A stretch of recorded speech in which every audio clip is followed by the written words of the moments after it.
Hey, yo, what's up, everybody? It's your boy, Mr. Rick, here to talk to you about Bela Fleck's Slipstream.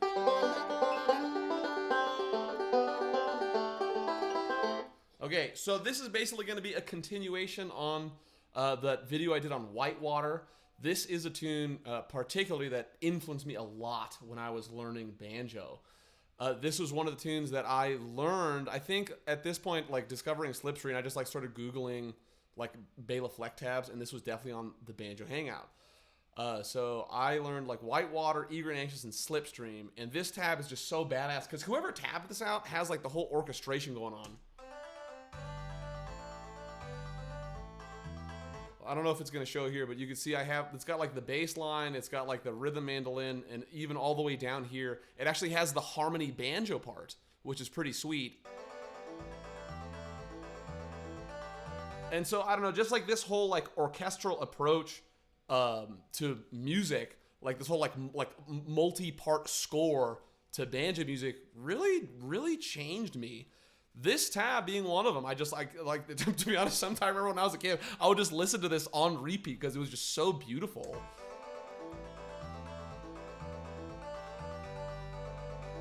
Yeah, I honestly love the sound of the MIDI banjo tab. If Table Edit changes the sound of the MIDI banjo tab, I'm gonna be pissed. It's just like, it's such a charming sound. And not only is it a charming sound, but this tab is actually very impressive. I really don't mean to, I'm not trying to like steal Bela Fleck's tabs or anything, or like put this on my Patreon for sale. This is more something that's available on Banjo Hangout for free, and it just like really changed my universe. And I really want to go through this right now and analyze it, show you my favorite parts, just because there's gotta be someone out there who would appreciate it. I know it. So for this thing, I mean, I would have never have bought the Bela Fleck tab book. And even if I had the tab book, like for some reason, for me, the way my mind works is if I listen to the tab is different than if I listen to the song, and it's different than if I look at the tab. If I look at the tab, I don't get jack. It really doesn't make any sense to me. Those PDFs, they just really go over my head. I don't care for PDFs at all. And like when I listen to Bela Fleck, it's like, okay, like what the hell's going on? Like the Flecktones, like for me, Flecktones is my favorite band in the whole world. But when I listen to the Flecktones, it's like, what the hell's going on? I have no idea. And I hear Bela Fleck stuff, it's like, okay, that's great. I'm talking about when I was younger. But still, when I see the tab and I learn it, I'm like, whoa, then I really see like the genius in the architecture that's there inside. So there's got to be someone out there like me who just interprets, or who would benefit from me interpreting this stuff. So that being said, thank you all so much for listening to my rant.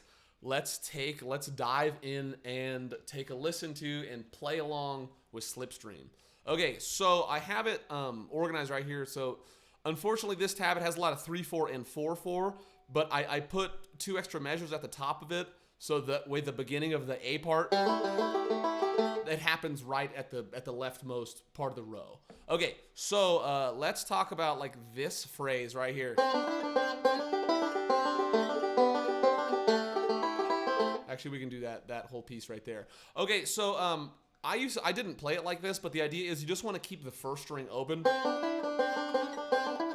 I'm actually doing a square roll right there, believe it or not. Like that right there, I don't know how Bela does it. Another thing to note about this tab, there is going to be some weird stuff coming up that I don't play it like this, but it is worth noting that Bela Fleck wrote this tab, and he wrote it, I think, for people to be instructed as far how he improvises and how he interprets things rhythmically. His compositions are genius, but one thing that's really nice to be able to look into, especially in a tab like this, is his roll variations. And I don't think he's going to play it. I just recorded the tune. I don't actually play it like this at all because it's a little too complicated, but it is worth for us going over and understanding what kind of stuff he does. Okay, so anyways, that right there, I do a square roll. Thumb 1, thumb 2.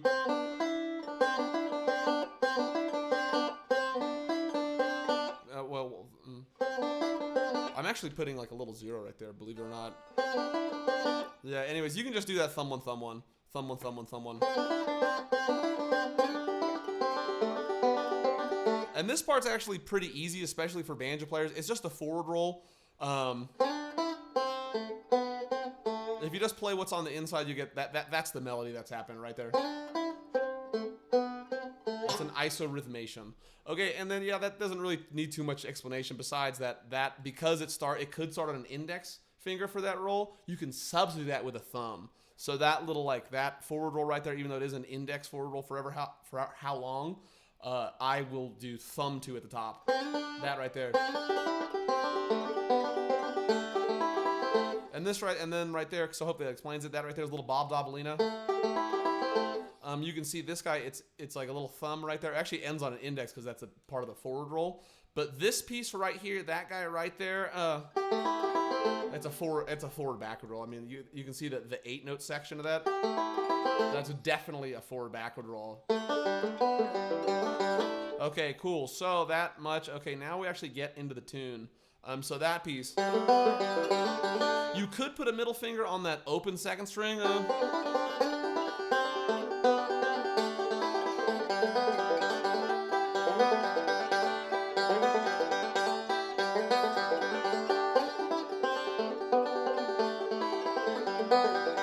You can either do an index or a middle there. I don't know. Index would probably be easier.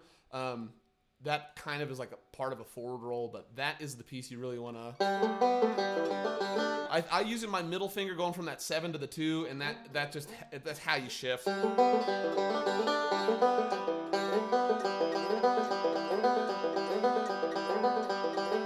Yeah, that's kind of hard. Yeah, then your index finger has to shift from the third string to the second string. You can do either middle or index there. Okay, so that's that piece. It's not too bad. Yeah, it's just index middle with the big shift. Index finger goes from string to string. Okay, cool. Now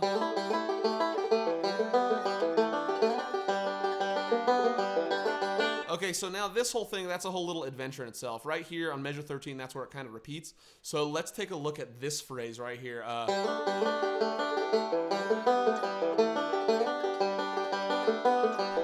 Okay, cool. So basically, once you get there, you fall into a forward roll.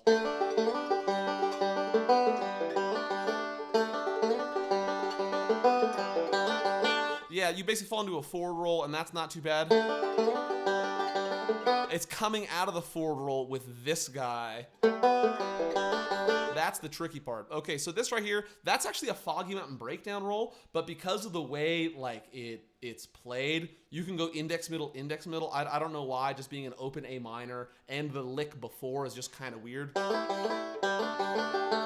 Also, he has an open first string, even though it's in the key of A minor, so it's a D, which is the 4th of the scale. I don't know, it works, I guess.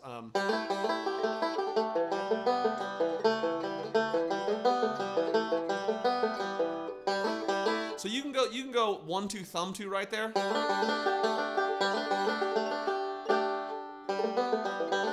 Yeah, 1 2 thumb 2. That measures just Foggy Mountain breakdown. Take it like that. Have around to that gamma A minor. Okay, cool. Now this guy's a little weird because you have that thing. That's weird. That's index middle, index middle.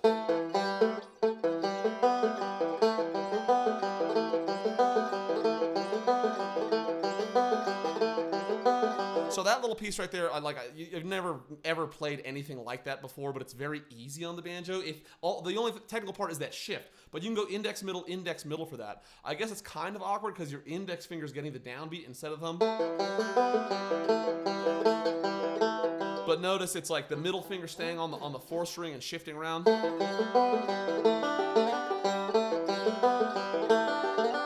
And then you land perfectly into that forward roll. Yeah. Use your index finger. That. Yeah, and then just be careful coming in right there. That's the only thing. Yeah, either index or middle there. I don't know what's going to be easier. Maybe index. But the thing you got to be careful of is your index finger switching from the 3rd string to the 2nd string. That's a clever part. Okay, cool. Now let's talk about this.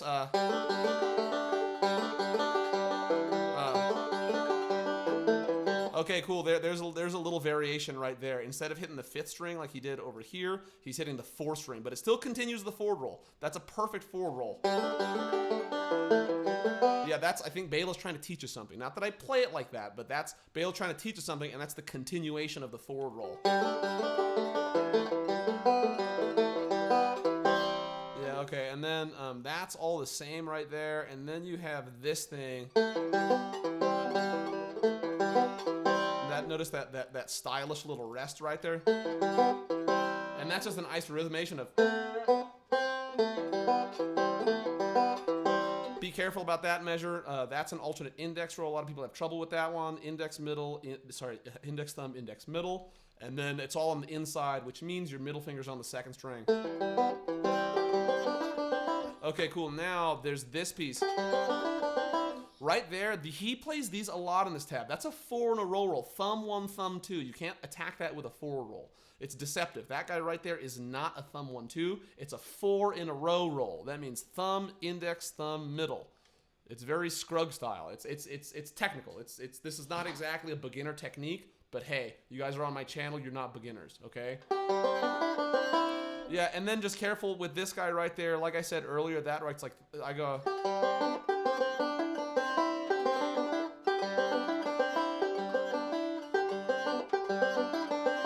Yeah, it's like that right there is going to be the square roll because that's thumb 1, thumb 2 right there. Thumb 1, thumb 2. Wait, no, thumb 1, thumb 2. Index, middle, thumb, middle. Index, middle, thumb, middle. So Foggy Mountain Breakdown right there. Yeah.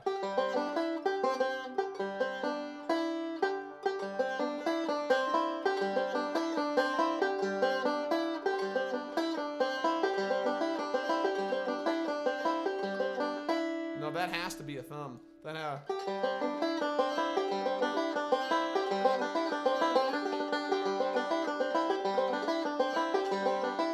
Yeah, it's a square roll. Yeah, thumb 1, thumb 2 right there. Yeah, it's a square roll because that's thumb 2, thumb 1, thumb 2, and then thumb 1, thumb 2. So play that as a square roll, and it'll feel pretty natural. So that's actually a double square roll. Oh my God, how about that? Thumb 1, thumb 2, thumb 1, thumb 2. Okay. And then you outline that little C chord, and you want to keep that open first string ringing, not like this. You don't want to do that. It's not a single string song. This is melodic style and kind of like Scruggs style. Okay, cool. Now let's go to the next double stanza, this thing. Okay, so whatever, let's see. What's the phrase? Okay, cool. So let's talk about this guy right here, those 4 bars.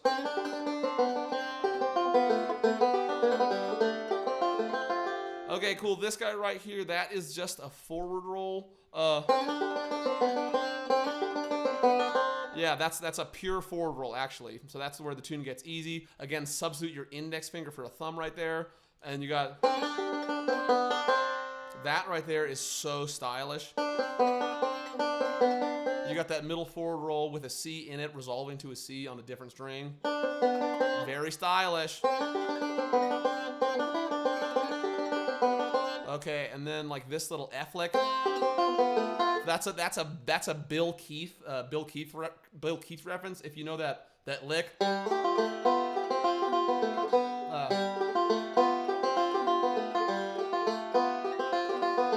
The trick there is that open B string on an F chord. That's the flat 5 of an F chord. So it adds like a very interesting sound. I think like in the first Flecktoad album, he does that.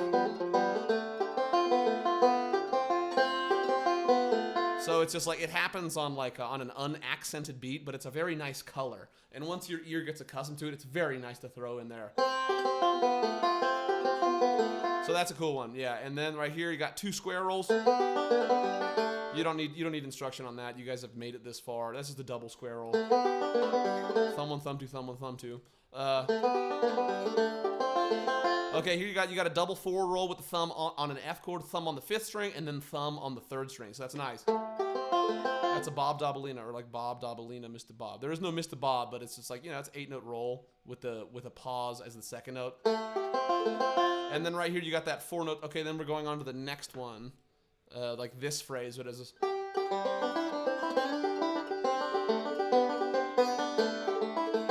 Okay, cool. So you can see there's a 4 in a row. We already talked about this at length. That's a double square roll.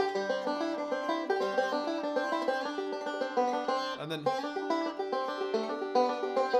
So this is the same thing as the intro. It's just a big forward roll, except for right there, he throws in the 4 in a row. Thumb 1, thumb 2. Right there. Thumb 1, thumb 2 right there. Once you do those 4 in a row, you know it's a square roll. Thumb 1, thumb 2. Okay, and then we end on that guy. So that's not too bad. You guys are doing great. You guys are such good sports. Okay. Okay, cool. The thing to be aware of this one, it's a double forward roll. Notice. Remember, Bela's trying to instruct us here. I don't know if this is exactly how he played it on the album. I think there's a lot going on. It's kind of difficult to tell. But he's trying to instruct us how he would have played and how he like wants to instruct us how to play. And right there, it's a very nice variation of a forward roll. You see, it's a forward roll on the 5th, 3rd, and 1st strings, and then the 3rd, 2nd, and 1st. So that's a nice. Yeah, it's a very nice way to improvise. We like roll-based improv.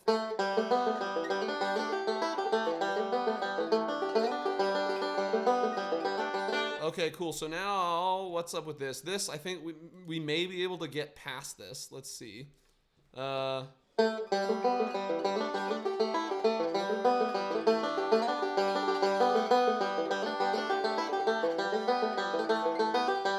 Okay, yeah, there's just that little variation.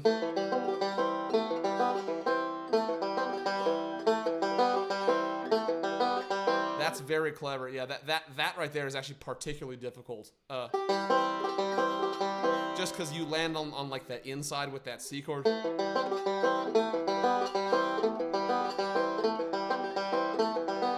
Yeah, that's a very clever little variation right there. It takes a lot of control to get your middle finger because that's like thumb 1 and then a pinch. Yeah, that's very difficult. All that was the same. There's nothing weird about that.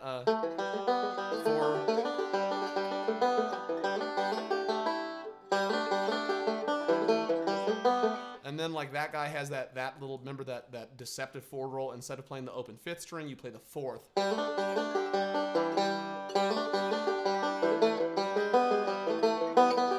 I'm fucking it all up. Fuck.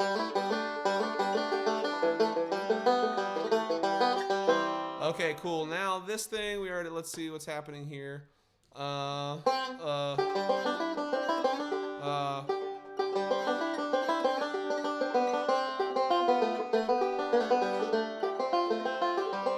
Okay, we already did all that. Okay, now let's start from there. Let's see. Okay, then he does like a little variation right there. That's just like a variation. I mean, there is no, he pauses the forward roll right there. But all this stuff we did talk about.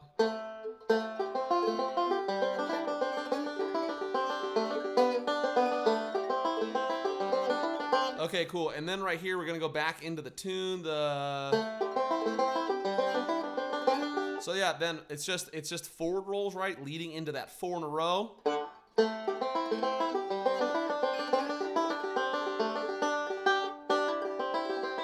And then like this thing, we just we go to that C chord. So let's see.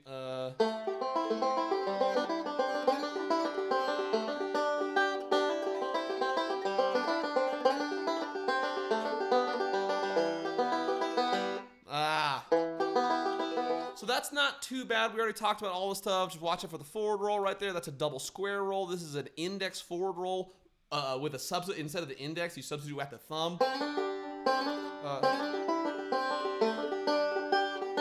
And then you just got to watch out for that rhythm. Just follow your voice on that. There isn't much of a roll, but just get that. And don't let that hammer-on confuse you. It's just the Bob Dobalina into like and then you end and go into that square roll. Yeah, the 4 in a row square roll.